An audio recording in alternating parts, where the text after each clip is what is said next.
Agradecido, Jorge, bendecido cada uno de ustedes, queridos, en esta noche. Es un placer poder compartir la palabra del Señor con ustedes en esta noche.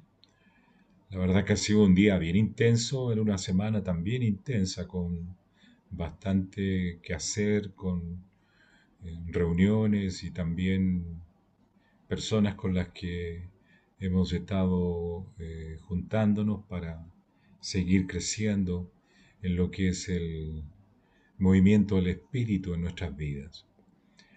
Hoy día en la mañana tuve una grata reunión, la que transmitimos a las 12 del día, con otro José, ¿ya? Un José que yo conocí en el mundo, ¿ya? En la Pobla. Éramos del mismo barrio. Y interesante que tuvimos tiempo para conocernos antes de conocer al Señor y luego ya en Cristo. Y hoy día fue grato reunirme con él. Eh, Él es un pastor en Estados Unidos en este momento, habiendo sido un dirigente muy activo de Jucum, de Juventud con una Misión, en la década de los 80 y 90 en nuestro país y también luego de eso en distintos lugares del mundo donde está Jucum. Y es un hombre con un llamado bien fuerte del espíritu. Eh, Él es bastante modesto para desconocer cualquier característica personal que hubiese significado ser la razón por la cual él le llamó. Él dice que simplemente le llamó el Señor por pura gracia. Y hoy día no me recordaba del testimonio de él, pero fue interesante por el hecho de que la persona que le había predicado había sido otra persona del barrio, también amigo, muy conocido mío, en otra etapa de la vida también. Y fue muy agradable escuchar el testimonio, la verdad que fue emocionante varias veces. eh, Como estaba simplemente guiando la conversación, podía secarme sin problema las lágrimas de mis ojos, viendo lo que el Espíritu Santo es capaz de hacer y moverse en personas que quizás en ese tiempo, en el barrio, a lo mejor no representábamos para nada lo que podíamos llegar a ser. Éramos presumidos como jóvenes, con inquietudes y veredas muy distintas a las que hoy día tenemos. Y bueno, el Señor quiso llamarnos y Él nos trajo a estas veredas donde hoy día estamos sirviendo al Señor. Interesante cómo hay mucha gente en los años 70 fue afectada muy fuertemente por el Espíritu de Dios después del pronunciamiento militar, por el hecho de que a muchos se nos acabó la agenda, se nos acabaron los programas que teníamos como jóvenes, entonces había que buscar nuevas alternativas y ahí tenemos un pasado muy similar con el José, con el Pepe, porque también él es músico y nosotros ahí en esos tiempos apuntábamos a eso, a envolvernos en la música y tratar de encontrar en la música sentido. Eh, Así que y ha sido grato el día de hoy. Después de eso tuve reuniones también en el resto del día. Y bueno, aquí estamos para compartir la palabra de Dios. Les animo a abrir sus Biblias, sus celulares, encenderlos, los que no están con Biblia de papel, y abrirla en el Evangelio de San Mateo. ¿Ya? Vamos a hablar del reino de Dios en esta noche. Es importante de pronto seguir un poco la pista del reino a través de los labios de Jesús, a través de lo que había en el corazón y lo que compartió nuestro Señor a las multitudes y también en específico al grupo de escogido para llegar a ser las columnas de, de la iglesia del Señor. Aquí en Mateo 18, en el versículo 23, nos encontramos con una parábola bien interesante que Jesús utilizó para referirse a acciones propias del reino de Dios y que deben cobrar sentido en el corazón de nosotros hoy día, los creyentes. Dice la palabra a partir del versículo 23, por lo cual el reino de los cielos es semejante a un rey que quiso hacer cuenta con sus siervos. Y comenzando a hacer cuentas, le fue presentado uno que le debía 10.000 talentos.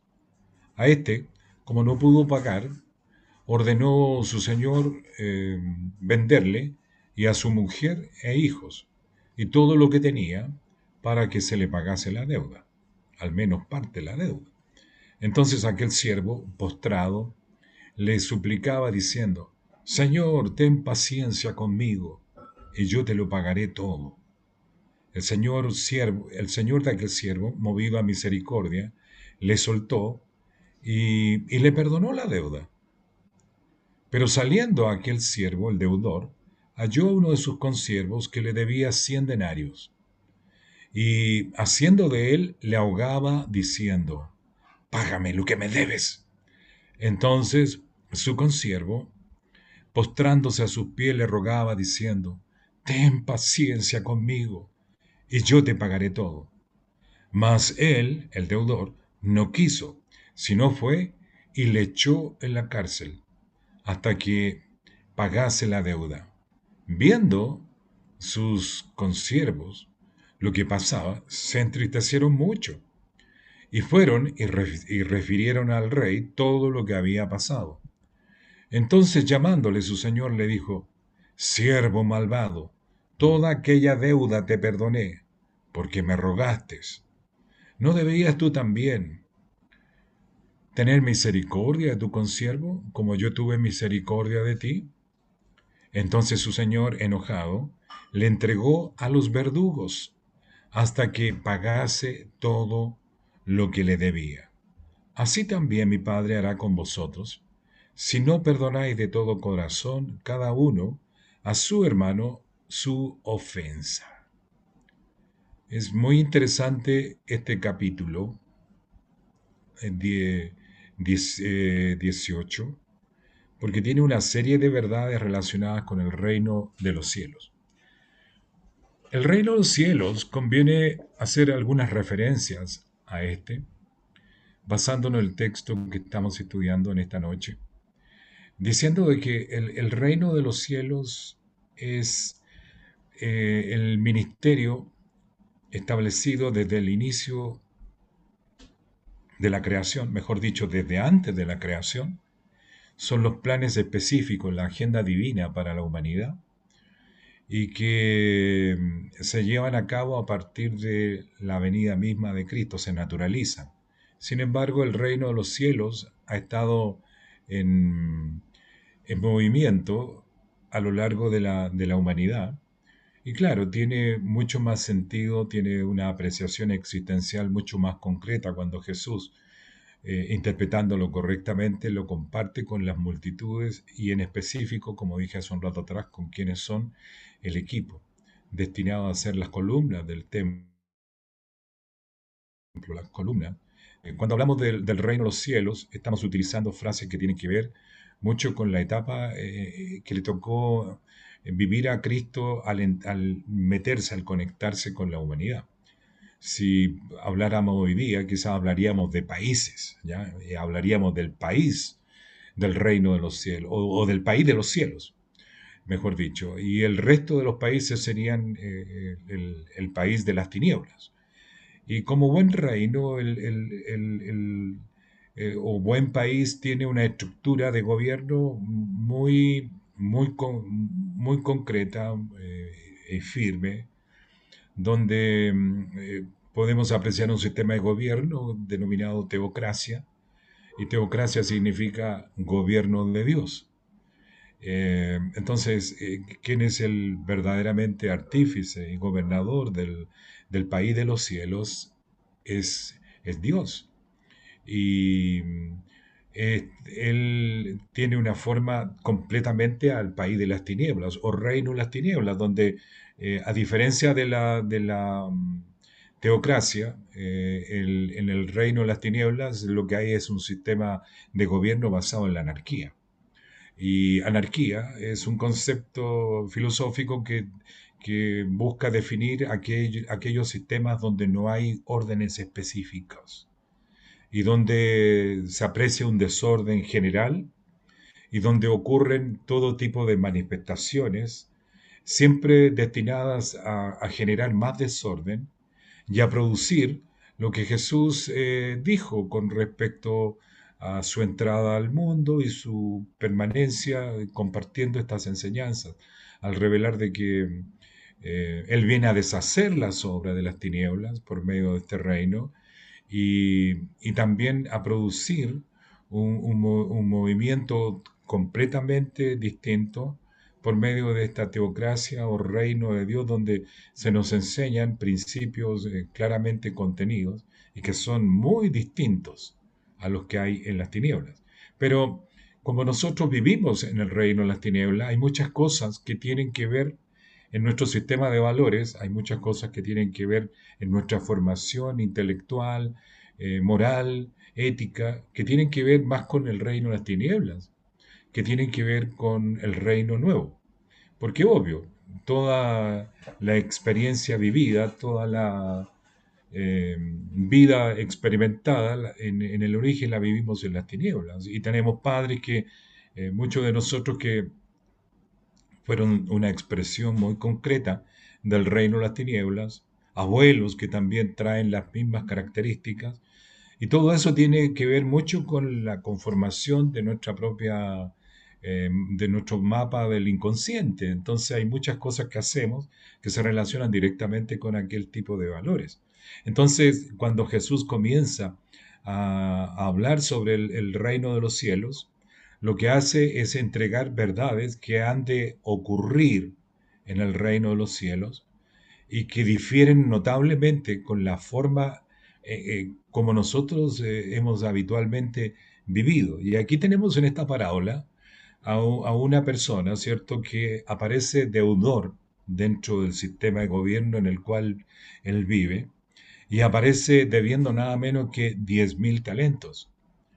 Algunos se preguntan qué es lo que significará la frase de 1.000 talentos, pero vamos a utilizar una moneda, por ejemplo, en ejercicio actualmente, que tipifica la moneda que quizás a lo mejor va a suceder, probablemente, es una posibilidad, no es una visión política, sino que es simplemente una hipótesis al dólar, ya el euro.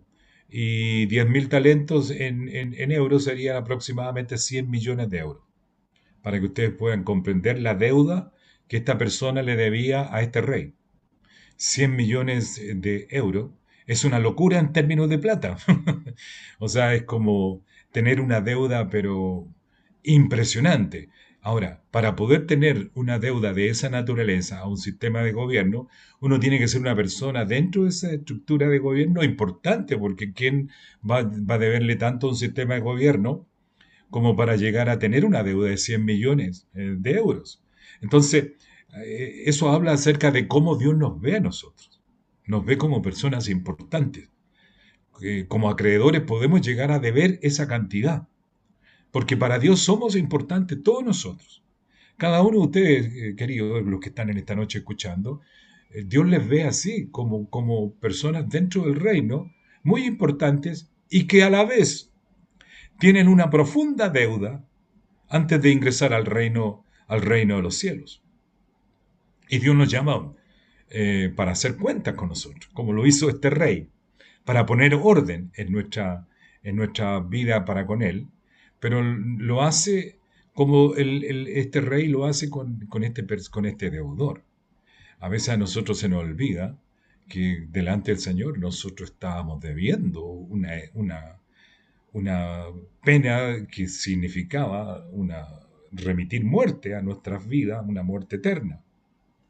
Pero de ahí fuimos sacados, de esa condición, fuimos perdonados. Yo me recuerdo que la última vez, muchachos, que yo tuve una pesadilla, fue por allá, por la década de los 80. ¿Ya? Me recuerdo que una noche, después de haber tenido una serie de conflictos como pastor de jóvenes, tuve una mañana donde desperté y me quedé dormido y tuve una pesadilla en la que yo debía una cantidad de plata impresionante. Y desperté, pero con la pesadilla del dinero que debía, porque en el sueño la angustia por saber que no iba a poder pagar nunca esa deuda fue tremendamente grande. Ahora, en el momento del despertar y en los próximos días yo me vi involucrado en un proceso depresivo que nunca había experimentado.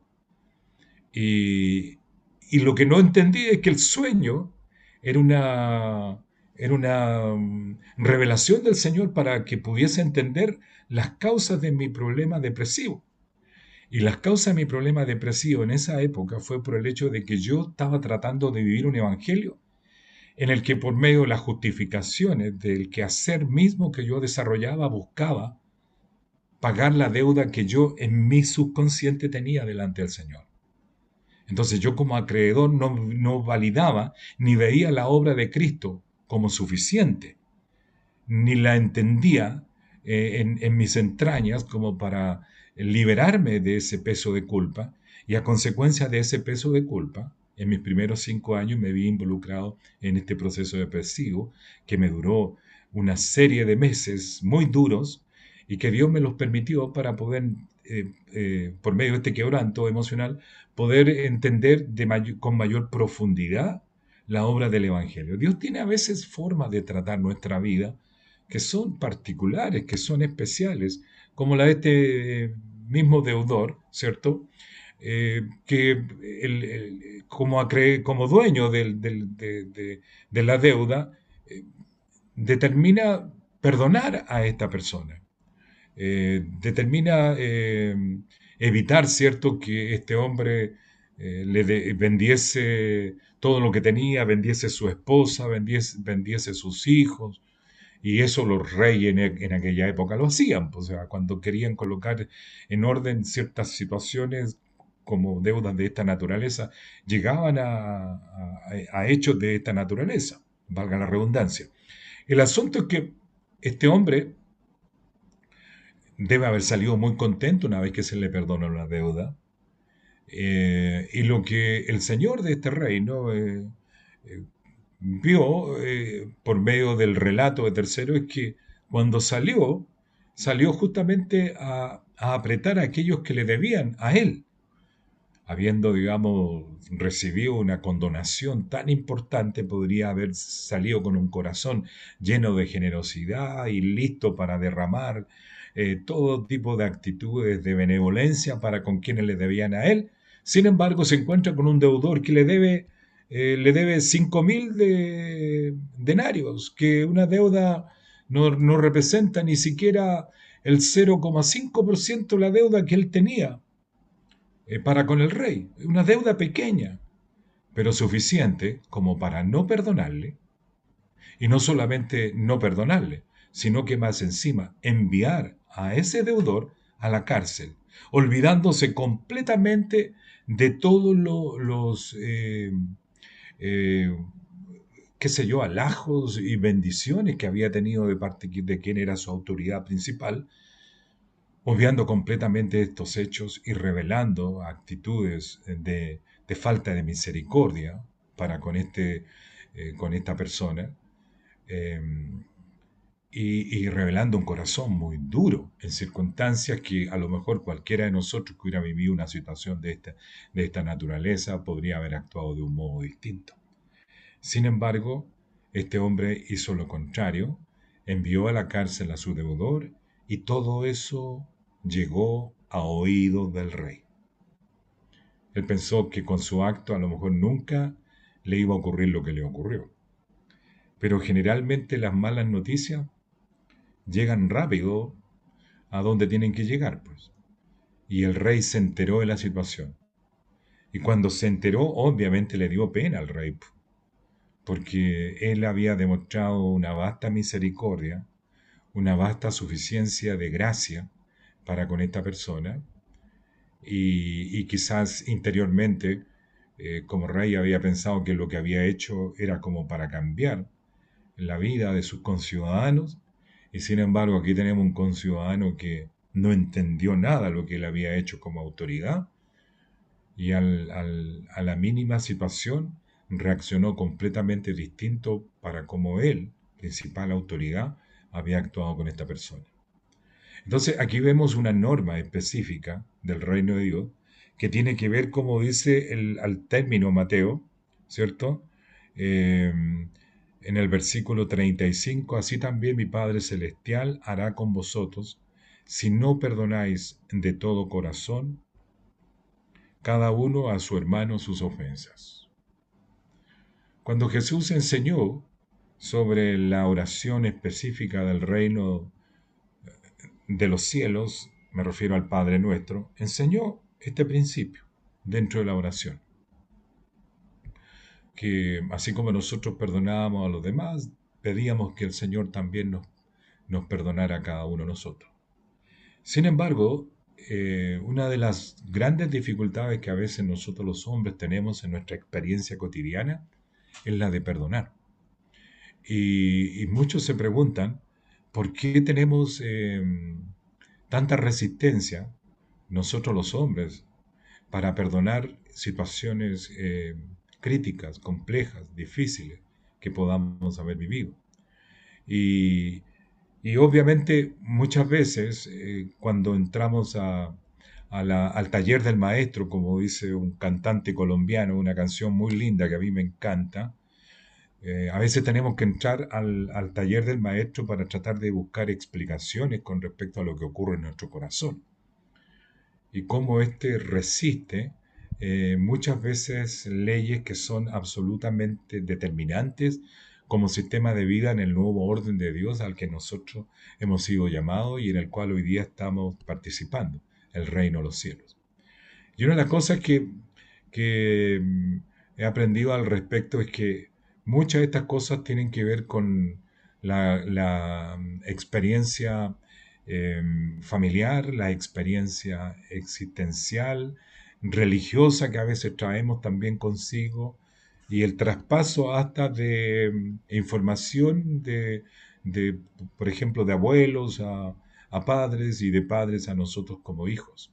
En el libro de Santiago, en el capítulo 5, si ustedes pueden abrir sus Biblias, Santiago capítulo 5, versículo 16, nos encontramos con un interesante versículo que a mí me cuesta, o sea, no me cuesta, sino que me gusta mucho compartir habitualmente con las personas, porque tiene que ver mucho con el ministerio pastoral que me ha tocado desarrollar a través de los años.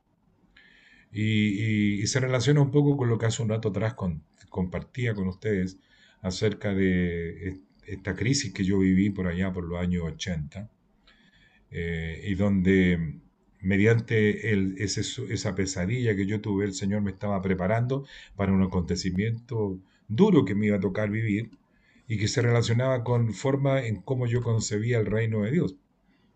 Y donde yo me buscaba justificarme dentro del reino de Dios por medio de las cosas que hacía, porque me costaba mucho creer en la gracia, me costaba mucho creer que Cristo con su obra había sido suficiente para calmar al Señor, a quien veía un Dios como muy directo para tratar nuestras propias responsabilidades omitidas a través de la vida. Entonces yo no veía a Dios cercano. Estos versículos son muy interesantes y conviene tenerlos en perspectiva siempre para entender de pronto nuestro universo interior. Dice, ¿está alguno enfermo? Versículo 14, para hacer contexto. ¿Está alguno enfermo entre vosotros? Que lo que dice Santiago al respecto, inspirado por el Espíritu, llame a los ancianos de la iglesia y oren por él, ungiéndole con aceite en el nombre del Señor. Y la oración de fe salvará al enfermo, y el Señor lo levantará, y si hubiere cometido pecados, les serán perdonados dichos pecados. Y después de eso, Santiago dice, confesaos vuestras ofensas unos a otros y orad unos por otros para que seáis sanados. La oración eficaz del justo puede mucho. Y en el versículo 17 sale el famoso ejemplo de Elías, ¿cierto? Quien era un hombre con pasiones semejantes a las nuestras y oró fervientemente para que no lloviese, y no llovió sobre la tierra por 3 años y 6 meses. Y luego oró y las cosas cambiaron.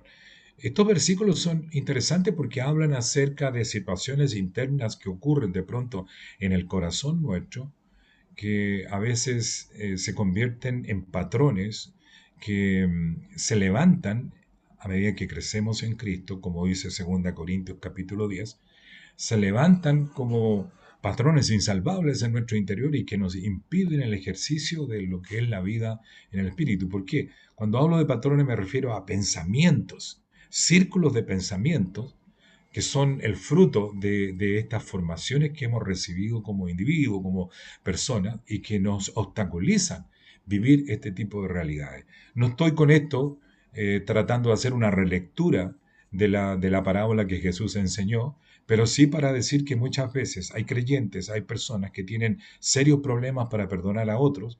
¿Por qué? Porque crecieron en un tejido familiar donde siempre hubo durezas para tratar situaciones como deudas.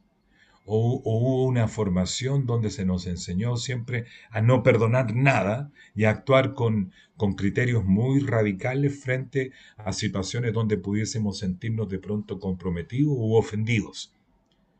Y aquí Santiago habla acerca y coloca esta situación en el contexto de oración por sanidad. Y esto tiene que ver, insisto, con formas de pensar donde estamos atrapados, estamos atados a ciertos pensamientos que conforman nudos muy difíciles e inaccesibles. Pero todas estas cosas pueden ser desenredadas en la medida en que nosotros las colocamos en luz y permitimos que el Señor ingrese en esas áreas de nuestra vida y trabaje en el quehacer nuestro y nos lleve a una experiencia de cambio. Por eso colocaba hace un rato atrás el ejemplo de lo que a mí me ocurrió en ese sueño, en esa pesadilla, ¿cierto? Que tenía que ver con una visión de Dios totalmente equivocada, pero tenía que ver con la formación que yo había recibido y que yo había cultivado y en la que estaba atado en ese momento y Dios necesitaba desatarme de esa situación, es decir, necesitaba sanarme para yo poder adquirir la clase de visión de Dios que hasta ese instante yo no tenía.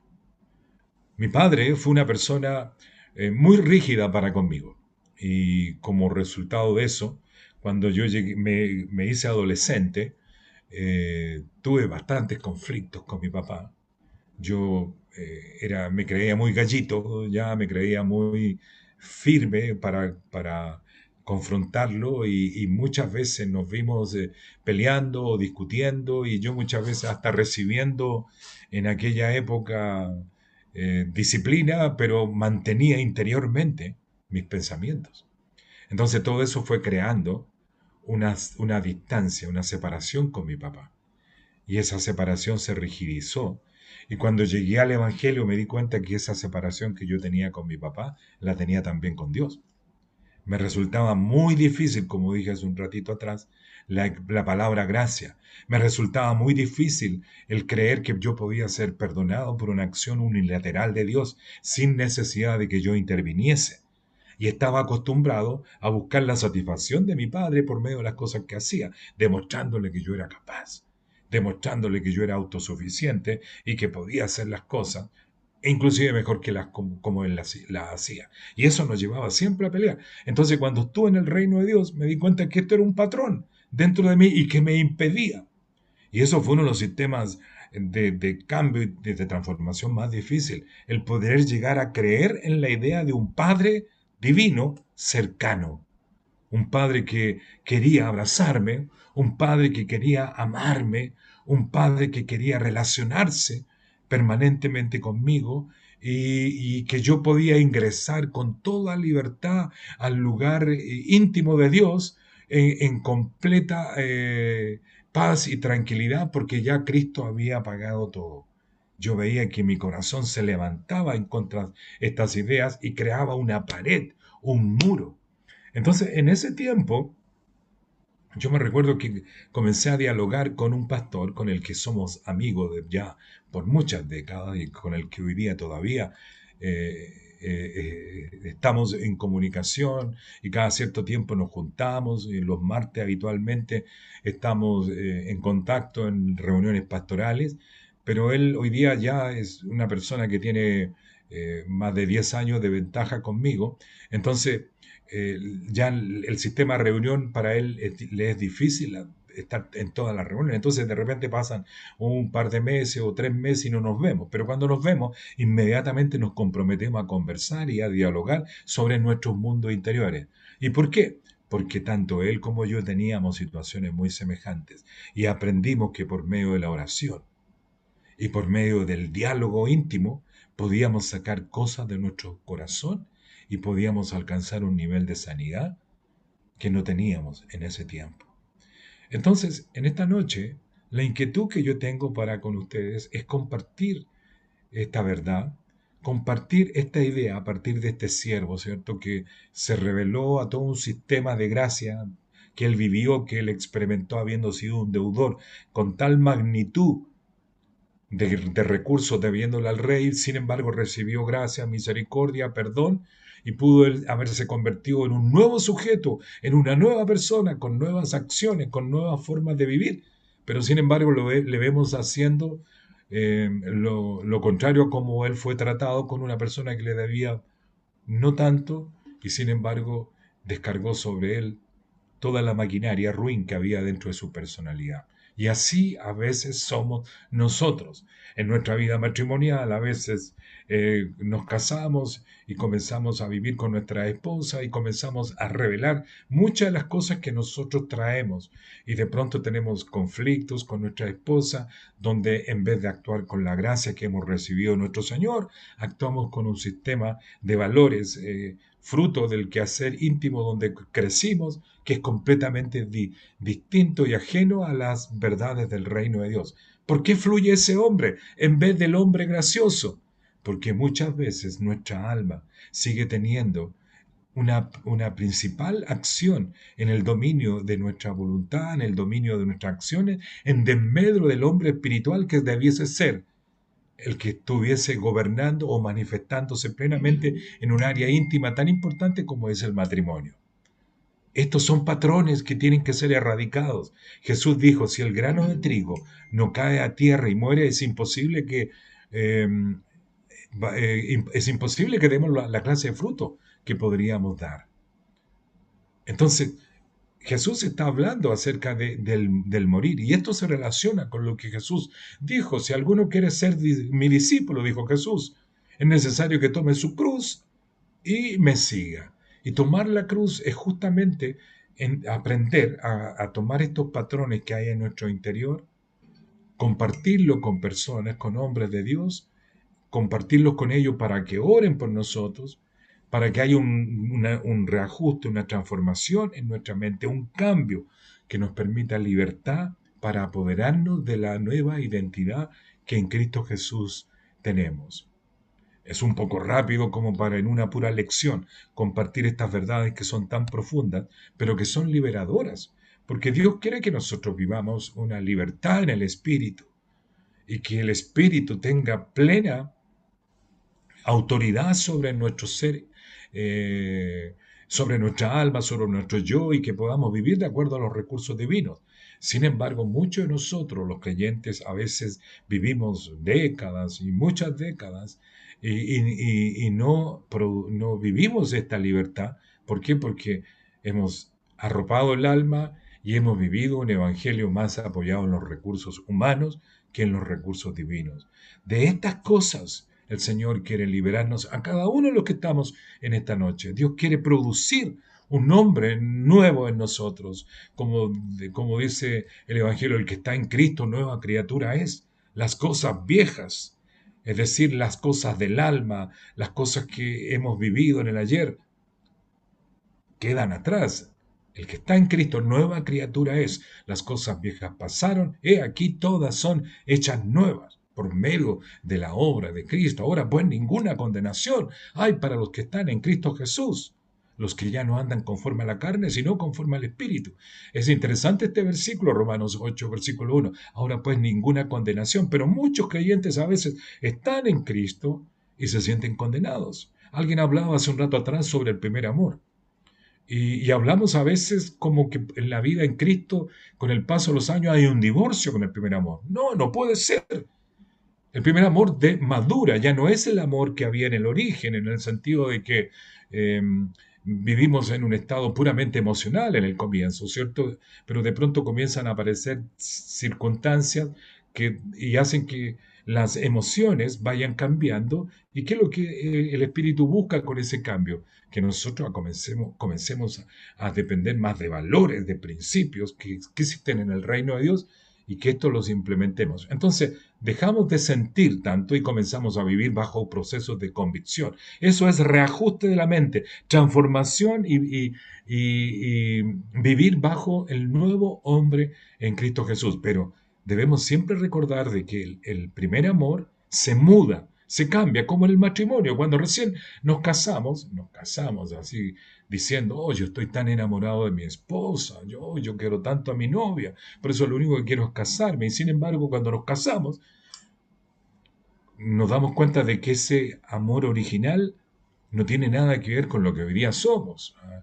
Hoy día escuchaba a alguien que me contaba que cumplía 43 años en su matrimonio. Yo en algunos meses más, si Dios quiere, el Señor me da vida, voy a cumplir 40 años y me puedo dar cuenta de que el amor de hoy que tengo por mi esposa es un amor mucho más maduro, mucho más concreto, mucho más profundo que el que tenía originalmente.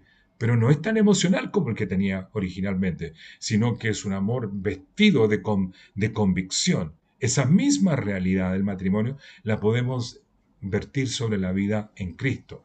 No sentimos lo que sentíamos en el comienzo, pero ya no podríamos vivir sin Cristo. Ya no podríamos existir sin Cristo, porque sabemos todo lo que implica estar en Cristo y por eso que nos juntamos, por eso que nos reunimos y por eso que pasan los años y seguimos juntos. ¿Por qué? Porque sabemos para dónde vamos como fruto del amor divino. Entonces, a modo de síntesis, Dios quiere que seamos misericordiosos dentro del reino de Dios, que no vayamos a caer en los errores que cayó este personaje de la parábola. Pero si tenemos pensamientos que resisten acciones divinas dentro de nosotros, conectémonos con hombres de Dios, conectémonos con nuestros pastores, conectémonos con nuestros líderes, conectémonos con ellos y compartamos con ellos estas cosas que hay dentro de nosotros que buscan revelarse. ¿Para qué? Para alcanzar sanidad, para alcanzar la gracia necesaria de parte de nuestro Señor en nuestras entrañas y poder vivir un evangelio mucho más renovado. Les invito a orar en este momento. Padre, en el nombre de Jesús, gracias te damos por esta palabra. Señor, oro por cada uno de los varones reunidos en esta noche. Oro, Padre, por Luis, oro por Rodolfo Grandón, oro por Cristian, por Allen, por Alberto, Señor, por Francisco, Señor.